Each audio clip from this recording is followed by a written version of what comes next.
সুপ্রিয় শিক্ষার্থী, শুভ সকাল। আমি দীর্ঘ 2 সপ্তাহ যাবৎ অনলাইন ক্লাস থেকে বিরত ছিলাম, কারণ আমি 2 সপ্তাহ ধরে অসুস্থ ছিলাম। বর্তমানে আমি মোটামুটি সুস্থ, এর জন্যই আবার আমরা অনলাইন ক্লাসে ফিরছি। আমি আজকে বাংলাদেশের অর্থনীতি দ্বিতীয় পত্রের দ্বিতীয় অধ্যায় বাংলাদেশের কৃষি নিয়ে আলোচনা করব। এখানে বাংলাদেশের কৃষির বিভিন্ন বিষয় নিয়ে আমরা আলোচনা করব। তার আগে আমরা সর্বপ্রথম জানার চেষ্টা করব যে বাংলাদেশের কৃষি অধ্যায়ে জ্ঞানের যে বিষয়গুলো আছে, প্রথমত আমরা সেগুলো নিয়ে আলোচনা করব। যেমন কৃষি কাঠামো। একটি দেশের অর্থনীতিতে কৃষির অবস্থান, গুরুত্ব, কৃষির উপখাতসমূহ ও তাদের উৎপাদনের উদ্দেশ্য, ভূমি শর্ত ব্যবস্থা, কৃষি পণ্যের ধরন, কৃষি খামারের আয়তন, সর্বোপরি কৃষকদের আর্থসামাজিক অবস্থা ইত্যাদি সমন্বিত রূপকে কৃষি কাঠামো বলে। আমি আবারও বলছি যে কৃষি কাঠামোর মধ্যে একটা দেশের কৃষি সম্পর্কিত বিভিন্ন তথ্য আমরা জানতে পারব। যেমন সে দেশের অর্থনীতিতে কৃষির অবস্থানটা কেমন, কৃষির গুরুত্বটা কেমন, এবং কৃষির সে দেশে বিভিন্ন উপখাতগুলো কি কি আছে এবং তাদের উৎপাদন কি এবং উৎপাদনের উদ্দেশ্য বাই কি, এবং সে দেশে ভূমি শর্ত ব্যবস্থা অর্থাৎ ভূমি সম্পর্কিত যে সকল নিয়মকানুন আছে সেগুলো কেমন, সে দেশের কৃষি পণ্য যেগুলো উৎপাদিত হয় সেগুলো কি ধরনের হয়ে থাকে, আর সর্বোপরি সে দেশের কৃষকদের যে অর্থনৈতিক ও সামাজিক অবস্থা সেগুলো সম্পর্কে আমরা বিস্তারিত কৃষি কাঠামোর মাধ্যমে জানতে পারব।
কৃষি খামার যে একজন কৃষকের আবাদযোগ্য জমিতে উৎপাদনের সিদ্ধান্ত গ্রহণ করাকে বলা হয় কৃষি খামার।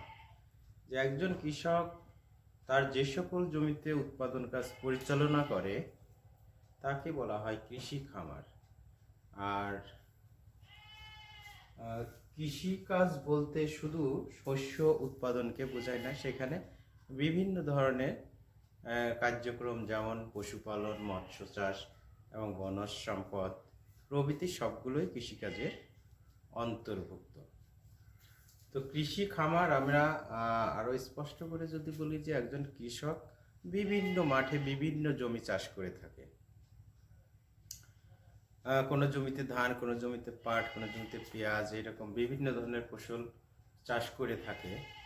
তো এগুলোকে বলা হয় কৃষি খামার, কারণ একজন কৃষক তার আবাদযোগ্য যে সকল জমি রয়েছে সেগুলো জমিতে উৎপাদনের সিদ্ধান্ত গ্রহণ করাকে বলা হয় কৃষি খামার। অর্থাৎ এক একটা জমিতে কৃষক যে এক এক ধরনের ফসল উৎপাদনের সিদ্ধান্ত গ্রহণ করেছে সেটাকেই বলা হচ্ছে কৃষি খামার।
কৃষকের একই কৃষিপণ্য উৎপাদনকারী অবিচ্ছিন্ন জমিকে বলা হচ্ছে কৃষিজোত। অর্থাৎ আমরা একটু আগেই বললাম যে কৃষি খামার হচ্ছে একজন কৃষকের যে সকল আবাদযোগ্য জমি রয়েছে সেগুলোর উৎপাদনের সিদ্ধান্ত গ্রহণ করাকে বলা হচ্ছে কৃষি খামার। আর কৃষিজোত হচ্ছে যে একজন কৃষক তার একই কৃষিপণ্য উৎপাদনকারী অবিচ্ছিন্ন জমি, অর্থাৎ একই সাথে যখন একটি জমিতে একই কৃষিপণ্য উৎপাদন করা হয় তখন সেটাকে বলা হচ্ছে কৃষিজোত। তাহলে আমরা এখান থেকে বুঝতে পারি যে কৃষি খামার হচ্ছে একটি বৃহৎ ধারণা, আর কৃষিজোত হচ্ছে কৃষি খামারেরই একটি অংশ। একটি কৃষি খামারে একাধিক কৃষিজোত থাকতে পারে, কারণ একজন কৃষকের বিভিন্ন জায়গায় বিভিন্ন জমি রয়েছে, সেগুলোতে কোথাও ধান, কোথাও পাট, কোথাও পেঁয়াজ, কোথাও রসুন উৎপাদনের সিদ্ধান্ত গ্রহণ করছে। তাহলে একজন কৃষকের কৃষি খামারের আওতাধীনে একাধিক কৃষিজোত থাকতে পারে।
অর্থনৈতিক কৃষিজ একজন কৃষক যে পরিমাণ জমি চাষ করলে এবং ওই চাষকৃত জমিতে যে ফসল উৎপাদিত হবে সেই ফসলের আয় দিয়ে তার পরিবার যাতে যদি সারাটা বছর সন্তোষজনকভাবে অর্থাৎ মোটামুটিভাবে জীবিকা নির্বাহ করতে পারে, তাকে বলা হয় অর্থনৈতিক কৃষিজ।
জীবন নির্বাহী খামার অর্থাৎ যে খামারের উৎপাদন কাজ শুধুমাত্র জীবন নির্বাহের জন্য পরিচালনা করা হয় তাকে বলা হয় জীবন নির্বাহী খামার।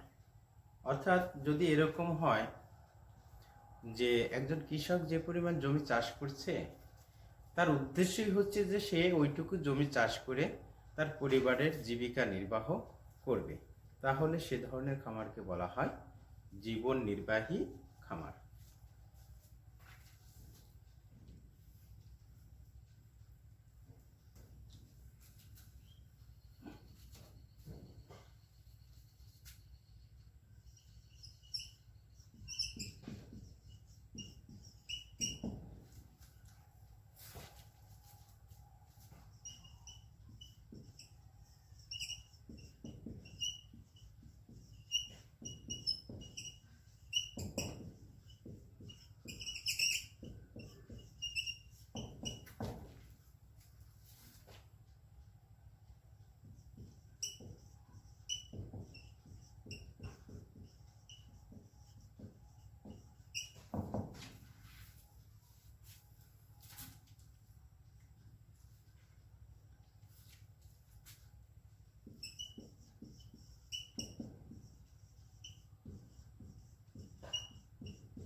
বাণিজ্যিক খামার, আমরা একটু আগেই দেখলাম যে জীবন নির্বাহী খামার যে শুধুমাত্র উদ্দেশ্যই থাকে ওই খামারের উৎপাদিত ফসলের আয় থেকে শুধুমাত্র জীবিকা নির্বাহ করা হবে।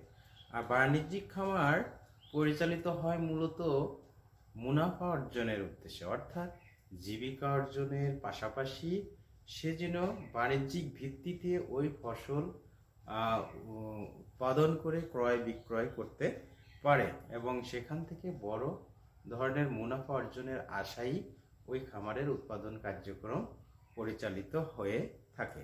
তাহলে বাণিজ্যিক খামার যে স্বাভাবিকভাবে আমরা বুঝতে পারি যে মূল উদ্দেশ্যই হবে মুনাফা অর্জন, যে এখান থেকে একজন খামার বা একজন কৃষক যেন মুনাফা অর্জন করতে পারে এবং সেই উদ্দেশ্যকে সামনে রেখে সে ওই খামারের উৎপাদন কার্যক্রম পরিচালনা করে থাকে।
কৃষি পণ্যের বিপণন। যে কৃষি পণ্যের বিপণন হচ্ছে একটি প্রক্রিয়া। এই প্রক্রিয়ার মাধ্যমে উৎপাদিত কৃষি পণ্য উৎপাদনকারীর নিকট থেকে চূড়ান্ত ভোক্তার নিকট পৌঁছায়। আর চূড়ান্ত ভোক্তা বলতে আসলে যে সরাসরি যে ভোগ করে তাকে চূড়ান্ত ভোক্তা বলা হচ্ছে, এবং উৎপাদনকারী হচ্ছে যে উৎপাদন করে। তাহলে এখান থেকে স্পষ্ট যে যে উৎপাদনকারী যে পণ্য উৎপাদন করবে সেটা বিভিন্ন প্রক্রিয়ার মাধ্যমে একজন ভোক্তার নিকট পৌঁছায়, তাকেই বলা হচ্ছে কৃষি পণ্যের বিপণন। এখন এর মধ্যে বিভিন্ন কার্যক্রম রয়েছে, যেমন পরিকল্পনা, প্রণয়ন, উৎপাদন, সেগুলো সংগ্রহ, উৎপাদিত পণ্য সংগ্রহ, সংরক্ষণ করা এবং সেগুলো শ্রেণী বিভাজন বা নমুনায়ন করা। বিভিন্ন প্রক্রিয়ার মাধ্যমে কিন্তু সেই জিনিসটা একটা পর্যায়ে যা ভোক্তার নিকট পৌঁছানো হয়, এবং এই সকল প্রক্রিয়া বিভিন্ন কার্যক্রমের মাধ্যমেই কিন্তু একটা পণ্য উৎপাদনকারীর নিকট থেকে ভোক্তার নিকট পৌঁছায়। আর এই প্রক্রিয়াকেই বলা হচ্ছে কৃষি পণ্যের বিপণন।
কৃষি ঋণ, যে কৃষি উৎপাদন বৃদ্ধির জন্য কৃষকরা কৃষি উপকরণ ক্রয় ও অন্যান্য ব্যয় নির্বাহের জন্য যে ঋণ গ্রহণ করে তাকে কৃষি ঋণ বলে। আমরা জানি যে আমাদের দেশে কৃষকরা বেশিরভাগই দরিদ্র। তাদের দারিদ্রতার কারণে কৃষি ঋণ নিতে বাধ্য হয়। কৃষি ঋণ নেওয়ার উদ্দেশ্যই থাকে যে তারা যেন তাদের উৎপাদন কাজে সঠিক সময়ে চাষাবাদ, বীজ বপন, একই সাথে পরিচর্যা ব্যয় করে তাদের ফসল সর্বোচ্চ পর্যায়ে উৎপাদন করে যেন বাড়ি নিয়ে আসতে পারে, সে উদ্দেশ্যেই কিন্তু তারা কৃষি ঋণ গ্রহণ করে থাকে।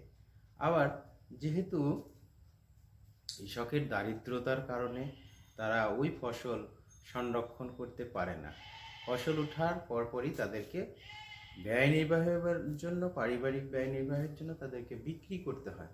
ফলে পরবর্তী সময়ে যখন আবার চাষাবাদে ফসল উৎপাদনের জন্য যেতে হয়, তখন আবার তারা আর্থিক সংকটে পড়ে। এই আর্থিক সংকট মোকাবেলা করে ফসল উৎপাদন করতে গিয়ে তাদেরকে কৃষি ঋণ গ্রহণ করতে হয়।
ভর্তুকি সাধারণত জনগণের কল্যাণের জন্য দেয়া হয়। বিশেষ করে সরকার তার দেশের জনগণের কল্যাণের জন্য বিভিন্ন ক্ষেত্রে ভর্তুকি প্রদান করে থাকে।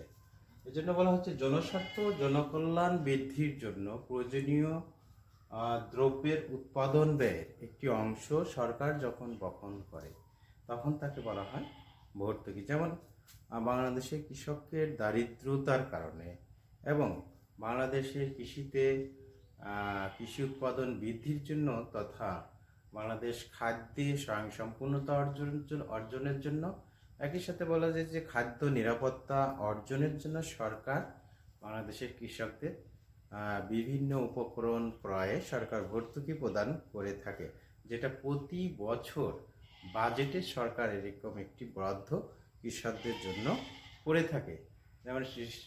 যেমন কৃষকরা উৎপাদনে সার ব্যবহার করে, এই সার অনেক সময় উৎপাদন খরচ যা হয় সে দামে বিক্রয় করলে কৃষি উৎপাদন অনেক হ্রাস পাবে। আর সে কারণে নিরবচ্ছিন্ন কৃষি উৎপাদন রাখার জন্য সরকার ওই সার উৎপাদনের একটা নির্দিষ্ট ব্যয় বহন করে কৃষকদের মাঝে কম মূল্যে সার বিক্রয়ের ব্যবস্থা বা বিতরণের ব্যবস্থা করে থাকে। এরকম সার ছাড়াও কৃষি বিভিন্ন উপকরণ যেমন ট্রাক্টর, বিভিন্ন বীজ সরকার তার যে কৃষি উন্নয়ন কর্পোরেশন রয়েছে তার মাধ্যমে বিতরণ করে থাকে।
শস্য বহুমুখীকরণ